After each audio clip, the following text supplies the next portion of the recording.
The Monkey's Paw by W. Jacobs.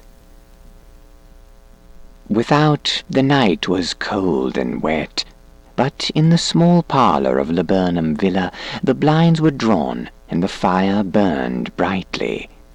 Father and son were at chess, the former, who possessed ideas about the game involving radical changes, putting his king into such sharp and unnecessary perils that it even provoked comment from the white-haired old lady knitting placidly by the fire. "Hark at the wind," said Mr. White, who, having seen a fatal mistake after it was too late, was amiably desirous of preventing his son from seeing it. "I'm listening," said the latter, grimly surveying the board as he stretched out his hand. "Check." "I should hardly think that he'd come tonight," said his father, with his hand poised over the board. "Mate," replied his son. "That's the worst of living so far out," bawled Mr. White, with sudden and unlooked-for violence. "Of all the beastly, slushy, out-of-the-way places to live in, this is the worst. Pathways a bog, and the roads a torrent. I don't know what people are thinking about. I suppose because only 2 houses in the road are let, they think it doesn't matter." "Never mind, dear," said his wife soothingly. "Perhaps you'll win the next one." Mr. White looked up sharply, just in time to intercept a knowing glance between mother and son. The words died away on his lips, and he hid a guilty grin in his thin grey beard. "There he is," said Herbert White, as the gate banged loudly and heavy footsteps came toward the door. The old man rose with hospitable haste, and opening the door, was heard condoling with the new arrival. The new arrival also condoled with himself, so that Mrs. White said, "Tut, tut," and coughed gently as her husband entered the room, followed by a tall, burly man, beady of eye and rubicund of visage. "Sergeant Major Morris," he said, introducing him. The sergeant major shook hands, and taking the proffered seat by the fire, watched contentedly while his host got out whiskey in tumblers and stood a small copper kettle on the fire. At the 3rd glass his eye got brighter, and he began to talk, the little family circling with eager interest this visitor from distant parts, as he squared his broad shoulders in the chair and spoke of wild scenes and doughty deeds, of wars and plagues and strange peoples.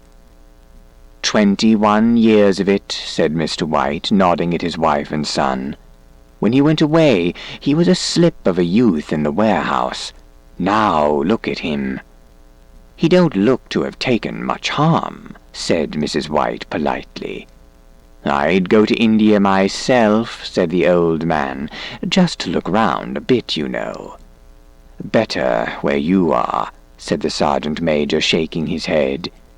He put down the empty glass, and sighing softly shook it again. "I should like to see those old temples and fakirs and jugglers," said the old man. "What was that you started telling me the other day about a monkey's paw or something, Morris?" "Nothing," said the soldier hastily. "Leastways, nothing worth hearing." "Monkey's paw?" said Mrs. White curiously. "Well, it's just a bit of what you might call magic, perhaps," said the sergeant major offhandedly. His 3 listeners leaned forward eagerly. The visitor absent-mindedly put his glass to his lips and then set it down again. His host filled it for him. "To look at," said the sergeant major, fumbling in his pocket. "It's just an ordinary little paw, dried to a mummy." He took something out of his pocket and proffered it. Mrs. White drew back with a grimace, but her son, taking it, examined it curiously. "And what is there special about it?" inquired Mr. White, as he took it from his son, and having examined it, placed it upon the table. "It had a spell put on it by an old fakir," said the sergeant major. "A very holy man. He wanted to show that fate ruled people's lives, and that those who interfered with it did so to their sorrow. He put a spell on it so that 3 separate men could each have their 3 wishes from it. His manner was so impressive that his hearers were conscious that their light laughter jarred somewhat. "Well, why don't you have 3, sir?" said Herbert White cleverly. The soldier regarded him in a way that middle age is wont to regard presumptuous youth. "I have," he said quietly, and his blotchy face whitened. "And did you really have 3 wishes granted?" asked Mrs. White. "I did," said the sergeant major, his glass tapping against his strong teeth. "And has anybody else wished?" persisted the old lady. "The first man had his 3 wishes, yes," was the reply. "I don't know what the first 2 were, but the 3rd was for death, and that's how I got the monkey's paw." His tones were so grave that a hush fell upon the group. "If you've had your 3 wishes, it's no good to you now then, Morris," said the old man at last. "What do you keep it for?" The soldier shook his head. "Fancy, I suppose," he said slowly. "I did have some idea of selling it, but I don't think I will. It has caused enough mischief already. Besides, people won't buy. They think it's a fairy tale. Some of them, and those who don't think anything of it, want to try it first and pay me afterward." "If you could have another 3 wishes," said the old man, eyeing him keenly, "would you have them?" "I don't know," said the other. "I don't know." He took the paw, and dangling it between his forefinger and thumb, suddenly threw it in the fire. White, with a slight cry, stooped down and snatched it off. "Better let it burn," said the soldier solemnly. "If you don't want it, Morris," said the other, "give it me." "I won't," said his friend doggedly. "I threw it in the fire. If you keep it, don't blame me for what happens. Pitch it on the fire again, like a sensible man." The other shook his head and examined his new possession closely. "How do you do it?" he inquired. "Hold it up in your right hand and wish aloud," said the sergeant major. "But I warn you of the consequences." "Sounds like Arabian Nights," said Mrs. White, as she rose and began to set supper. "Do you think you might wish for 4 pairs of hands for me?" Her husband drew the talisman from his pocket, and then all 3 burst into laughter as the sergeant major, with a look of alarm on his face, caught him by the arm. "If you must wish," he said gruffly, "wish for something sensible." Mr. White dropped it back into his pocket, and placing chairs, motioned his friend to the table. In the business of supper, the talisman was partly forgotten, and afterward the 3 sat listening in an enthralled fashion to a second installment of the soldier's adventures in India. "If the tale about the monkey's paw is not more truthful than those he has been telling us," said Herbert, as the door closed behind their guest just in time for him to catch the last train, "we shan't make much out of it."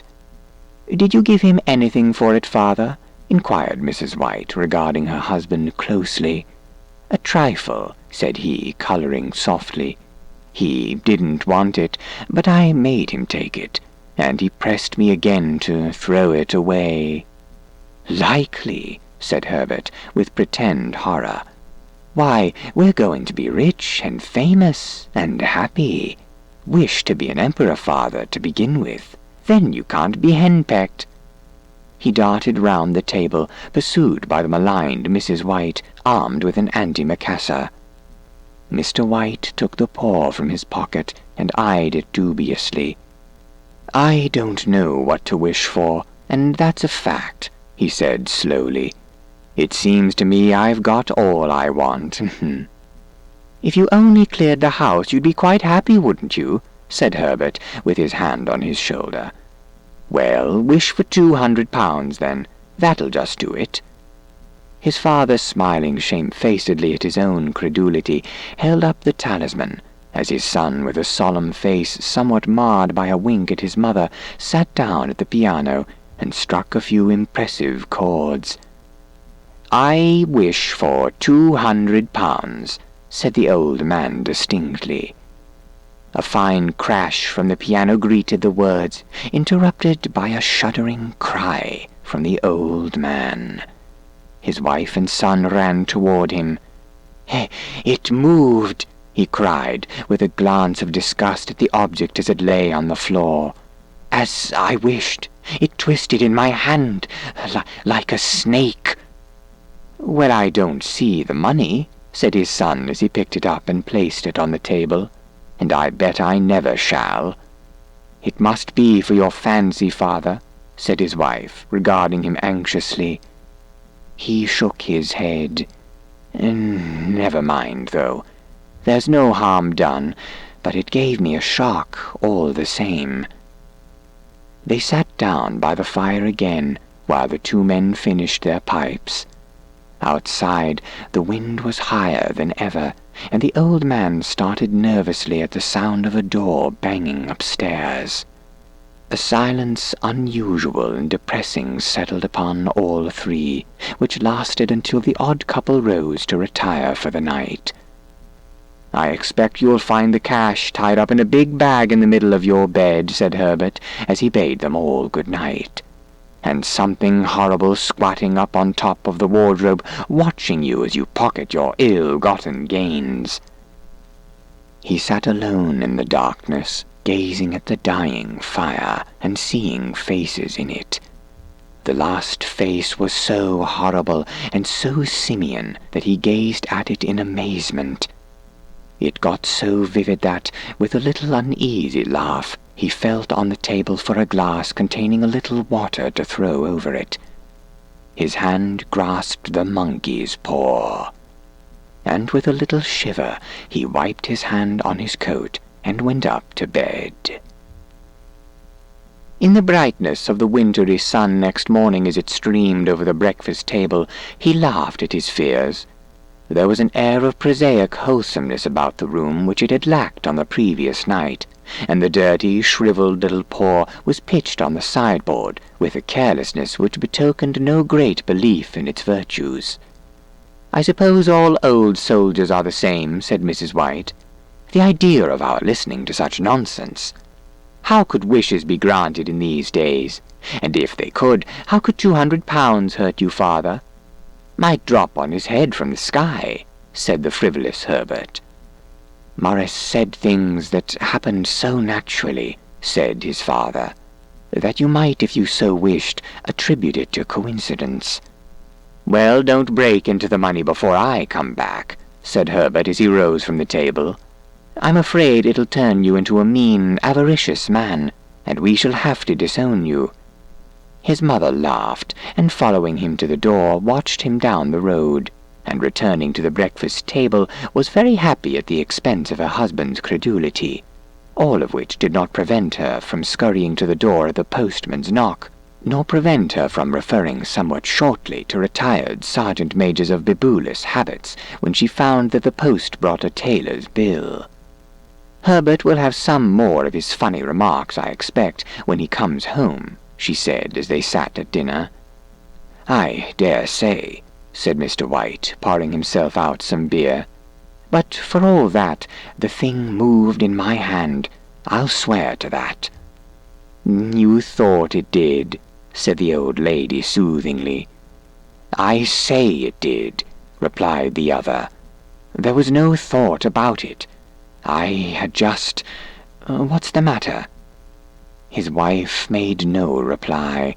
She was watching the mysterious movements of a man outside, who, peering in an undecided fashion at the house, appeared to be trying to make up his mind to enter. In mental connection with the £200, she noticed that the stranger was well dressed and wore a silk hat of glossy newness. 3 times he paused at the gate, and then walked on again. The 4th time he stood with his hand upon it, and then with a sudden resolution flung it open and walked up the path. Mrs. White at the same moment placed her hands behind her, and hurriedly unfastening the strings of her apron, put that useful article of apparel beneath the cushion of a chair. She brought the stranger, who seemed ill at ease, into the room. He gazed at her furtively, and listened in a preoccupied fashion as the old lady apologized for the appearance of the room and her husband's coat, a garment which he usually reserved for the garden. She then waited as patiently as her sex would permit for him to broach his business, but he was at first strangely silent. I was asked to call," he said at last, and stooped and picked up a piece of cotton from his trousers. "I came from Moore and Megan's." The old lady started. "Is anything the matter?" she asked breathlessly. "Has anything happened to Herbert? What is it?" Her husband interposed. There, mother," he said hastily. "Sit down and don't jump to conclusions. You've not brought bad news, I'm sure, sir," and he eyed the other wistfully. "I'm sorry," began the visitor. "Is he hurt?" demanded the mother wildly. The visitor bowed in assent. "Badly hurt," he said quietly, "but he is not in any pain." "Oh, thank God," said the old woman, clasping her hands. "Thank God for that.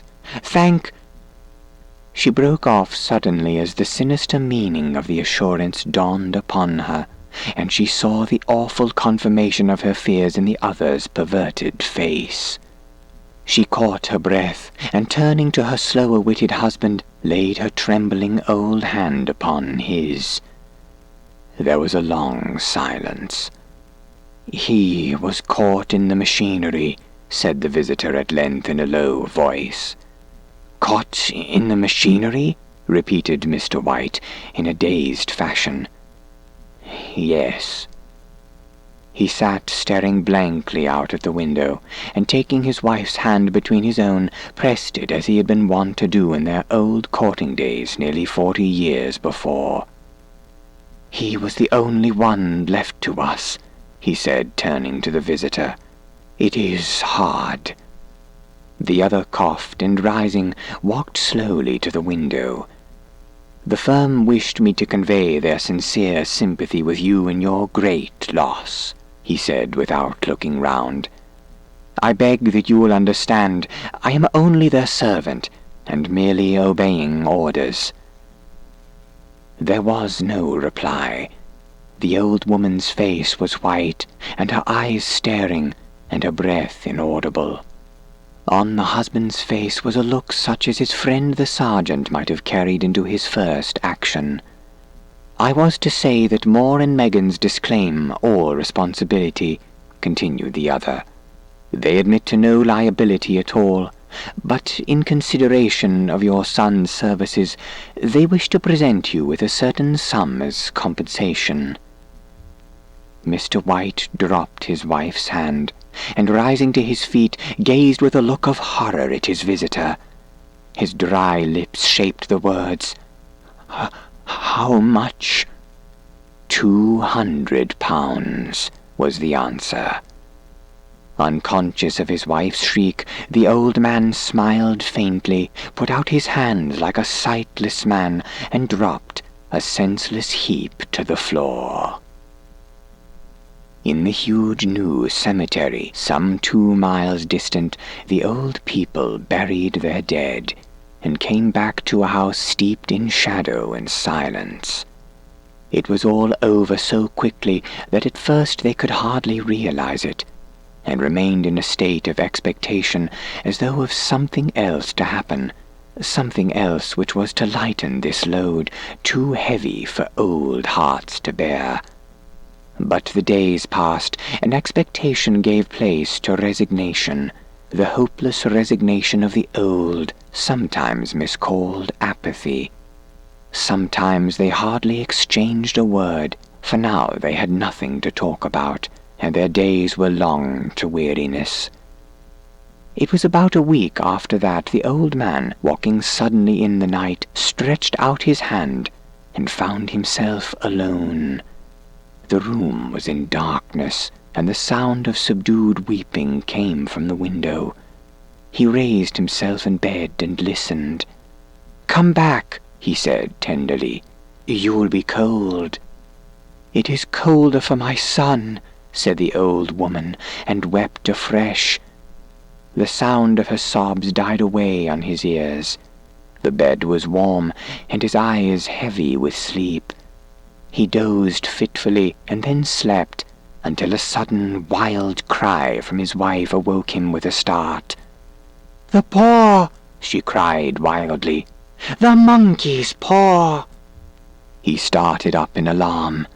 Where is it? What's the matter?" She came stumbling across the room toward him. "I want it," she said quietly. "You have not destroyed it." "It is in the parlor on the bracket," he replied, marveling. "Why?" She cried and laughed together, and bending over kissed his cheek.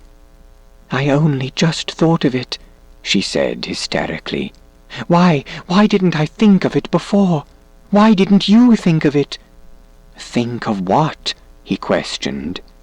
"The other 2 wishes," she replied rapidly. "We've only had one." "Was not that enough?" he demanded fiercely.